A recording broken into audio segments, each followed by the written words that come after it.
مچھلی پھر کہنے لگی، کسی بھی ملک کے حکمرانوں کو یہ بات نہیں جچتی کہ وہ بہترین مشروبات اور لذیذ کھانوں سے اپنا پیٹ بھرے، عوام ایک وقت دال چٹنی کھائیں اور دوسرے وقت پیٹ پر پتھر باندھیں۔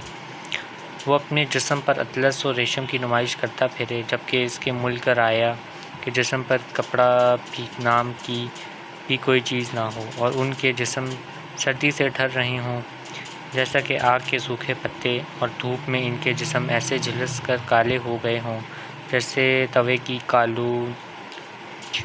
شہزادے، تمام باتوں کو دھیان میں رکھو اور پھر اگر چاہو تو بے شک آب حیات پینا۔ شہزادے کی آنکھوں سے پچھتاوے کے آنسو جاری ہو گئے۔ مچھلی غوطہ لگا کر چلی گئی۔ شہزادے کی گردن شرم سے جھک گئی اور الٹے قدموں پلٹا اور غار سے نکل گیا۔ دوستوں کو آ کر نیند سے جگایا اور انہیں ساتھ لے کر اسی وقت محل کی طرف روانہ ہو گیا۔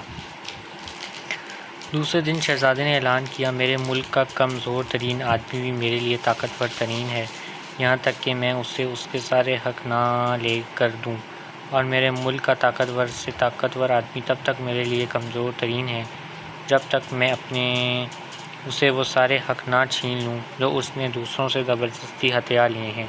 کہتے ہیں کہ اس کے بعد شہزادے مہران کے ملک میں نہ کبھی قحط پڑا اور نہ ہی کسی کے ساتھ ظلم ہوا۔ شہزادے مہران نے پورے 5 برس حکومت کی۔ جب اس کا انتقال ہوا تو ملک کا ہر بچہ ہچکیاں لے لے کر ایسے رو رہا تھا جیسے اس سے اس کا پسندیدہ کھلونا چھین لیا گیا ہو۔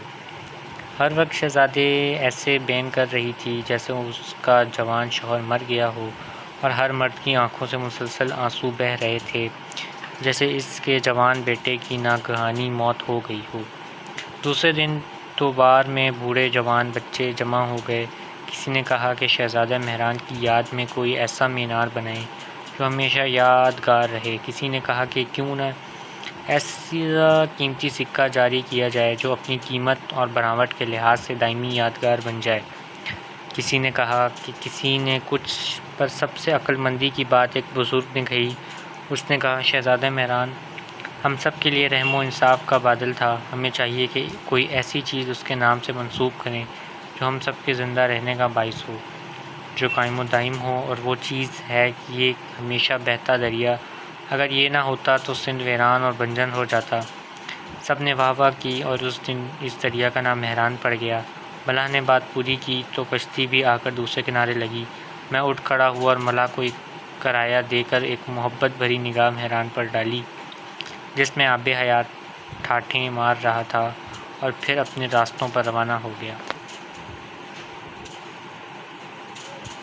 ماخوذ از آب حیات، تحریر غلام ربانی آگرو، سندھ سے ترجمہ ناہید اختر سم۔